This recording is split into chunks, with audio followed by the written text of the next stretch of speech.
Hey, it's Uzi. I decided to do my presentation on the genus Erythronura, aka the grape leaf hopper, since you guys all found them so cute.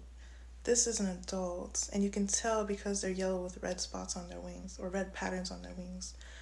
And the babies are usually lighter and green with no markings on their bodies yet. Before we get into the topic, let's talk about conservation biological control, or CBC for short. When farmers are trying to control a pest and they want to implement biological control strategies, they don't spray pesticides or import natural enemies like they would with classical biological control or augmentation. Rather, they cultivate an environment that is ecologically attractive to the natural enemy of the pests that are already there. So they hope these predators consume enough of the herbivores to naturally lower the population of the pests without the use of pesticides. Conservation biological control avoids the use of pesticides so that the populations of natural enemies can stay intact.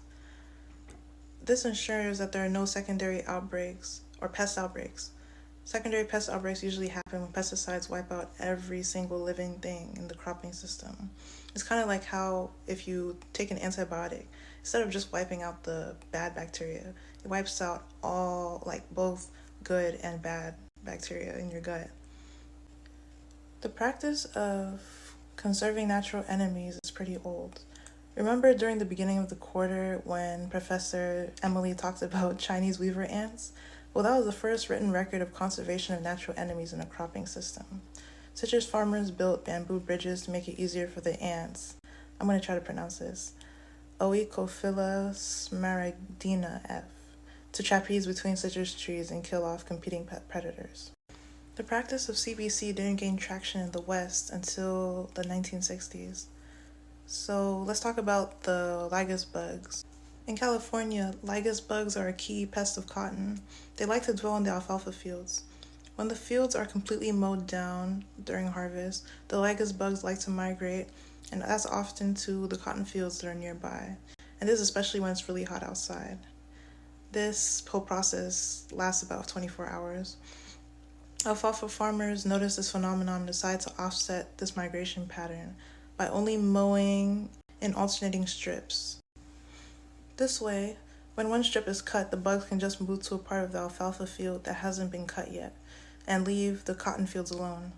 It's doubly beneficial because the natural enemies of the cotton fields are preserved. Pesticides that could wipe out their populations aren't applied. And the natural enemies that dwell within the alfalfa fields won't have to scatter and find new shelter. This practice of strip harvesting alfalfa is one of the best instances of CBC, but it's a common trend in the practice for farmers not to adopt it as a control strategy. In the Western world, there's just less of a financial incentive for farmers to only harvest half of their alfalfa every other season, rather than 100% of it every season. The prefix erythros, or erythro, comes from the Greek word erythros, which means red or reddish. It has to do with the red markings on the body of the leafhopper. I'm assuming. I wasn't able to find any studies confirming that. Erythronura is the genus of the species, and elegantula is Latin for elegant habit. They do seem pretty elegant. Grape leafhoppers feed on grapes in the San Joaquin, Sacramento, Napa County, and North Coast valleys. Their eggs are laid on the underside of the grape leaves in the epidermal tissue. The nymphs are white with 6 yellow spots and clear eyes, as you can see in the picture. Leafhoppers have piercing sucking mouthpieces or mouthparts that pull out the phloem from the plant leaves and leave behind a whitish residue called stippling, as you can see in the first picture.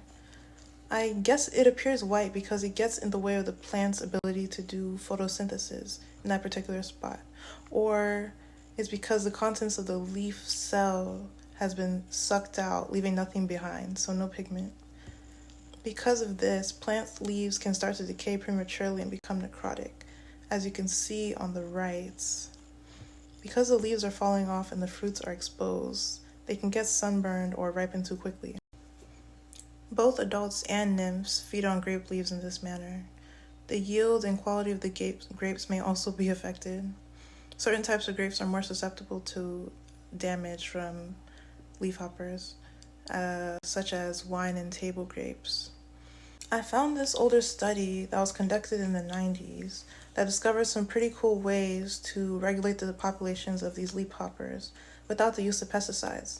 They found that vineyards with prune trees located downwind from grape vineyards to overwinter. Overwintering is when insects snuggle somewhere to wait out the cold. In a previous study, they showed that increased presence of these aepos translated to higher rates of egg parasitism. They would parasitize the eggs of E. elegantula way more when prune trees were close by. This was true for 2 seasons, or 2 years, 1991 and 1992.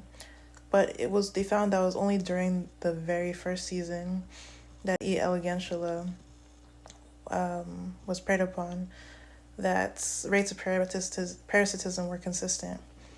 So like the first generation was pretty good. When you get to the second and third generation, it kind of peters out. So the results were basically that prune trees enhanced rates of parasitism during the early season, during the very first generation only. Diversifying vineyards by adding prune trees favorably changes interactions of the hosts and the parasitoid, because now E. epos will have a place to overwinter since they can't do it in the vineyards. This increases parasitism in the vineyards, which keeps the pest population low. This is definitely a case of vegetation diversity having a positive effect on the control of these herbivorous pests. There's a hypothesis for this. It's called the resource concentration hypothesis. And it says that the simpler the cropping system is, the easier it is for these herbivorous pests that are specialized to this one crop to find and colonize. Imagine having all the candy you could eat in one place. Do you know how many trick-or-treaters would aggregate in the area? It'd be better to intersperse the area with things like vegetables and cough drops so it would appear less attractive to those kids who are specialized to candy. I don't know, I just love analogies. E. elegantula doesn't reside in the vineyard year-round. They don't start to appear until the leaves come about in the spring. This is why their natural enemy, A. epos, requires an alternative host. The prune leafhopper overwinters during the egg stage, so the French prune trees provide a lovely opportunity for the fairy flies, A. epos, to overwinter not too far away from the vineyards. Once E. elegantia begin to make their way back to the vineyards and hatch their eggs on the underside of the grape leaves, the fairy flies follow and parasitize their eggs.